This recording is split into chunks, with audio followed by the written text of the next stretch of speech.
கிறிஸ்துவில் பிரியமானவர்களே, ஆண்டவராகிய இயேசு கிறிஸ்துவின் நாமத்தில் நான் உங்களை வாழ்த்துகிறேன்.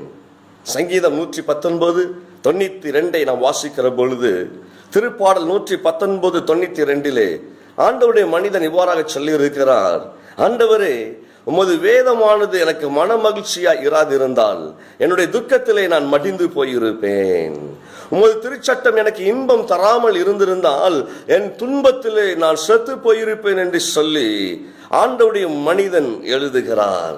இன்றைக்கும் ஆண்டவருடைய பிள்ளைகள் மடிந்து போகாமல் இருக்க வேண்டும் என்றால், துக்கத்திலே அழிந்து போகாமல் இருக்க வேண்டும் என்றால், வசனம் சொல்லுகிறது அவனுடைய சந்தோஷம் வேதத்திலே இருக்கிறது என்று சொல்லி, ஆண்டவருடைய வேதத்துல மகிழ்ச்சியை பெற்றுக்கொள்ள முடியும், சந்தோஷத்தை பெற்றுக்கொள்ள முடியும்.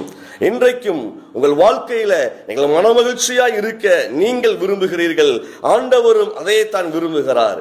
எனவே பிரியமானவர்களே, அந்த சந்தோஷத்தை உலகத்தில் தேடாமல் நீங்கள் கர்த்தருடைய வேதத்தில் தேட ஆரம்பித்தீர்கள் என்றால் நிச்சயமாய் ஒவ்வொரு நாளும் உடைய இருதயம் துக்கம் இல்லாமல் மகிழ்ந்திருக்கும். துக்கத்தை குறித்து நீங்கள் கவலைப்படாமல் தைரியமாய் இருப்பீர்கள்.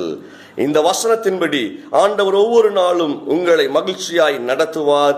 ஆண்டவர் உங்களை ஆசீர்வதிப்பாராக. ஆமென்.